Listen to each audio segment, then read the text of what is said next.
While coronavirus has sent the markets into turmoil and forced hundreds of thousands of U.S. businesses to shut their doors, Amazon's stock has been hitting all-time highs. Now, more than ever, people are depending on the everything store to bring goods to the safety of their homes. So, while the majority of Americans follow indefinite orders to work from home or lose jobs that can't be done remotely, hundreds of thousands of Amazon workers are going into its 175 fulfillment centers around the world every day to meet unprecedented demand. I absolutely feel safe coming to the building every day. I would not be here if I didn't. But some are staging walkouts because they say Amazon isn't doing enough to keep them safe. Going into work kind of scares me because we have a silent killer inside of our job, and Amazon is not taking the proper precautions to slow the spread or even stop the spread. I have to do this. I can't not pay my bills and live my life. But then it was just really uneasy knowing that I could possibly contract COVID-19 while at work and either become ill or even possibly die from it. Workers have that difficult choice of like, do I go to work or do I and risk it, or do I have no money, basically. CNBC talked to Amazon workers around the country to find out what it's really like to work inside an Amazon warehouse right now and what Amazon's doing to protect them while managing to keep the vast majority of its warehouses open for business.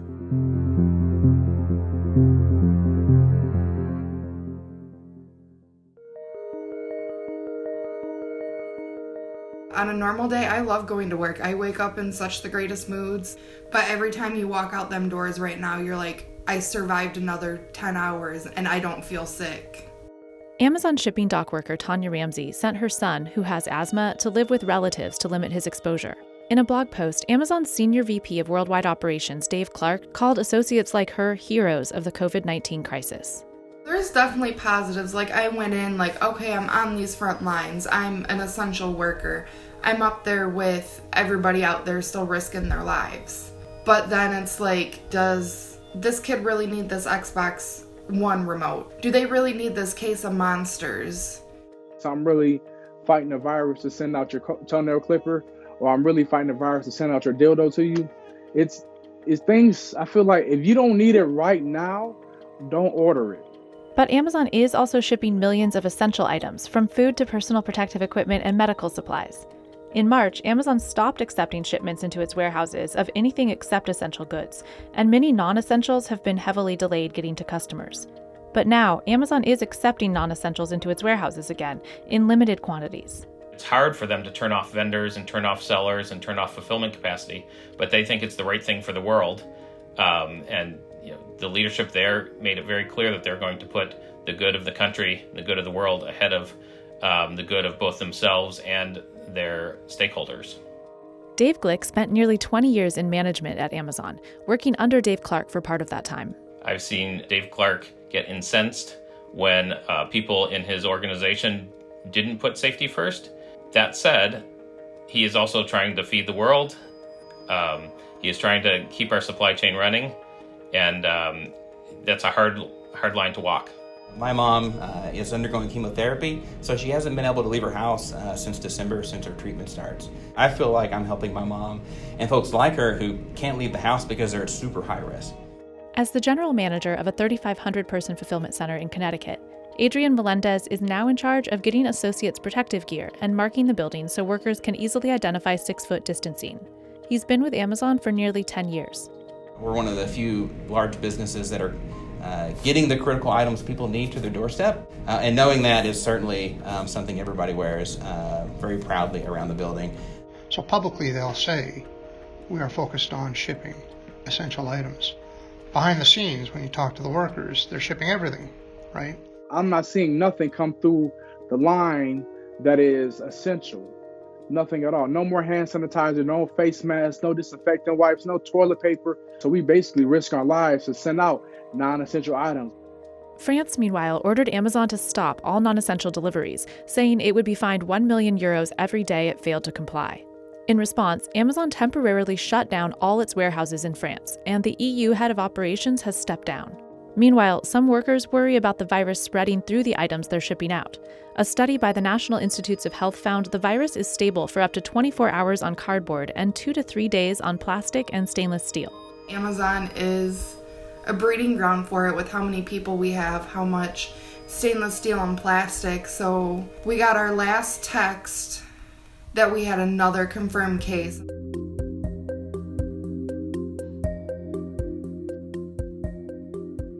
Workers from at least 50 warehouses have tested positive, and at least one Amazon worker in California has died from complications of COVID-19. Walmart, Target, everybody's facing the same challenge.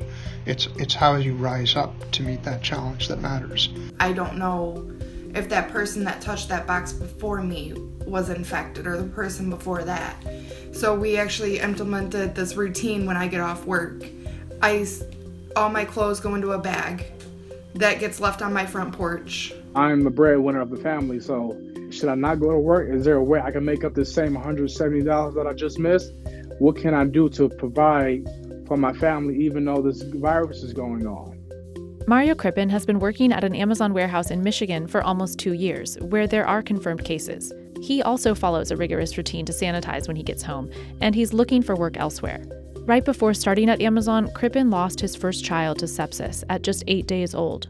So potentially every time I walk into work and come back home, I could bring the virus to my 3-month-old child, which I'm very highly scared of because I don't want to lose another child in my lifetime. Amazon has temporarily closed a handful of U.S. warehouses for deep cleaning after workers tested positive, sometimes only after state orders.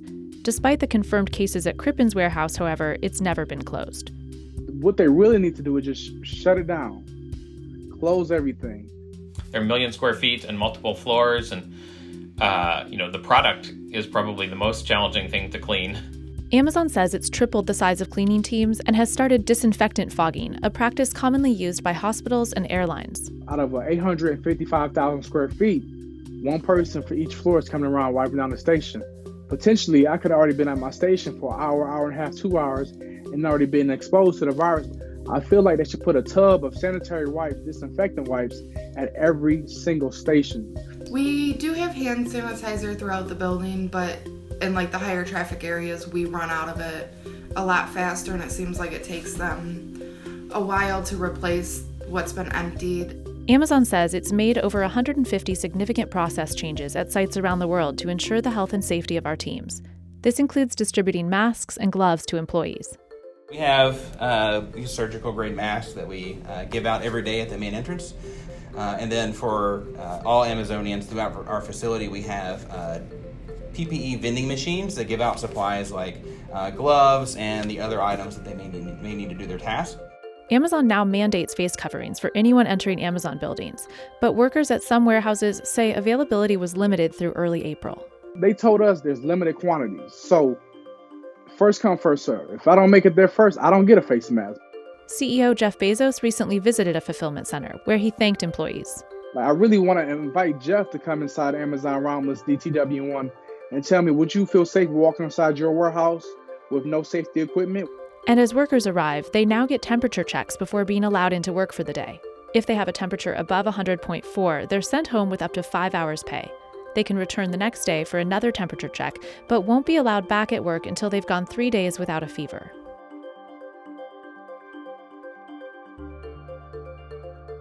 Amazon also says it's taking intense measures to keep employees 6 feet apart.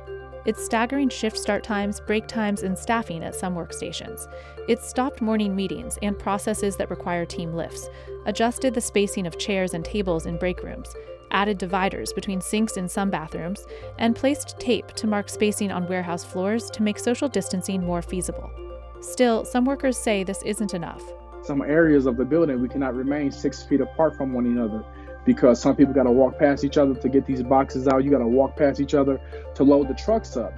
It's a small, cramped space, and it's hard to stay 6 feet away. Every area that we have an associate inside the building, whether it's packing or it's unloading, they're all able to stay 6 feet apart with the changes that we put in to re-engineer the site and re-engineer the workstations as well. There's some jobs you have to work side by side with each other, and there's only a foot gap in between you and this other person. You can brush arms, you can brush hands, you brush shoulders, along with touching pretty much everything the same.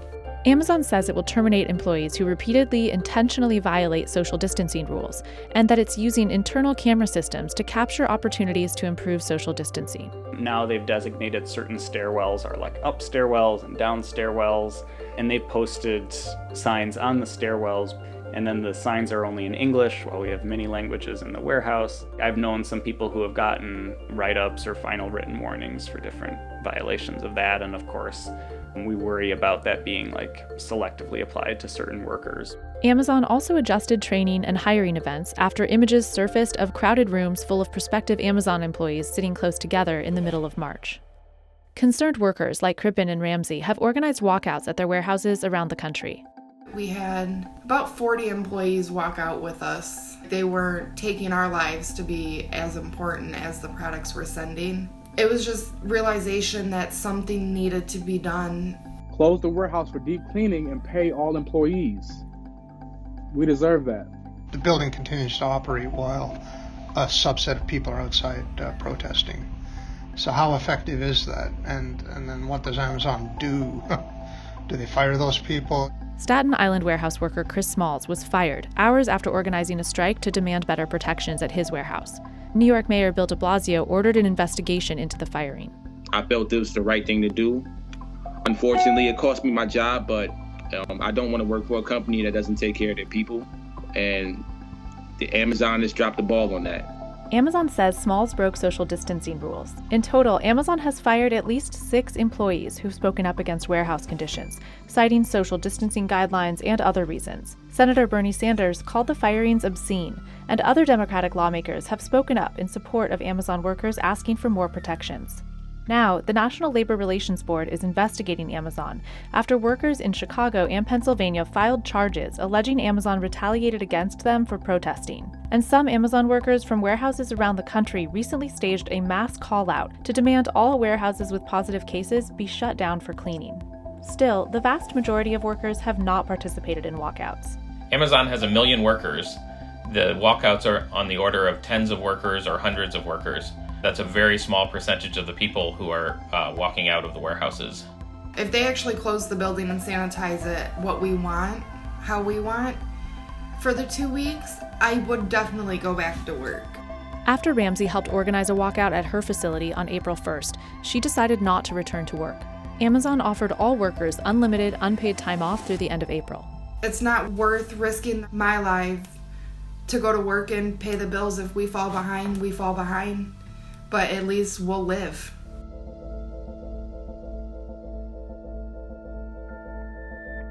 Amazon is offering extra paid time off if a worker tests positive or is presumptively diagnosed but unable to get a test. And it's giving 14 days of paid leave to workers who have been in close contact with a diagnosed individual. We pay them for 14 days so they can focus on getting better and recovering at home and not worrying about losing their job or losing their pay while they're out so they can take care of their family. Amazon is adding $2 to hourly pay and paying double the regular rate for any overtime worked, spending an expected $500 million on the increased wages. I don't feel like the extra $2 is worth my life. I'd rather get fired than to lose my life at this job. So do you value your life or do you value these little $17? They throw $2 extra at us. What is that? $2 hazard pay is not going to help people that much if they get seriously ill or someone in their family does. Some workers have asked for a slower pace of work in order to prioritize safety measures. If they was to reduce the rate and probably eliminate all rate-based write-ups, it would give us more leniency and more time to do our job properly and safely, and also try to keep 6-foot distancing. Amazon says employees can log out of their system to wash their hands whenever they choose, without worrying about impact on their performance goals. Amazon is already changing the delivery speed on a lot of packages, and so they're trying to do whatever they can to maximize capacity while keeping the workers safe. And people, I think customers are understanding that 1 day and 2 day shipping that they're used to may be 3 day or 5 day. As some workers decide to stay home, demand continues to surge. I know of at least 40-50 people that have took leave, so it was definitely a lot more pressure on the employees that were there because we were definitely getting a large amount of orders. According to data analytics firm ComScore, Amazon's traffic in March was up more than 31% from March last year. To keep up, Amazon announced in March it would hire 100,000 new workers, and in April it announced plans to hire 75,000 more. I've also had a lot of conversations with folks who just started with us here at Amazon because their restaurant or their business that they were at before had to temporarily close down. So they're very thankful that they still have a place where they can go. Hundreds of thousands of people have lost their jobs. If they can go into a warehouse and start working tomorrow, they're happy, right? So it's not because they necessarily want to be there, but they need the money. In hopes of making warehouses safer and keeping them open, Amazon says it's developing a testing program for frontline workers, including those with no symptoms. In his annual letter to shareholders that came out April 16th, Bezos said, "We have begun assembling the equipment we need to build our first lab and hope to start testing small numbers of our frontline employees soon."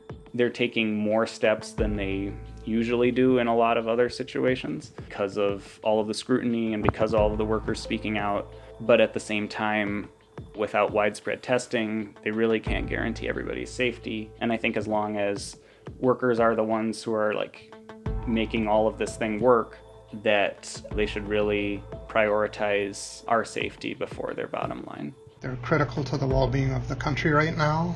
We have to do everything we can to make sure that nothing bad happens to Amazon. A lot of people depend on them. What we have to also make sure, though, is that they don't have any type of abusive labor practices. With his 20 years experience in management at Amazon, Glick says that even if some of its U.S. warehouses do shut down, Amazon will have no problem getting essential goods to customers. Jeff has been looking at ways to make Amazon anti-fragile over the last 10 years. And one of the ways is to have 150 fulfillment centers around the country so that if you lose a network or if it becomes plagued by the virus, you have redundancy. This crisis has brought them back to how do we help ourselves survive, but how do we help the country survive and the world survive? And that's where they do their best work.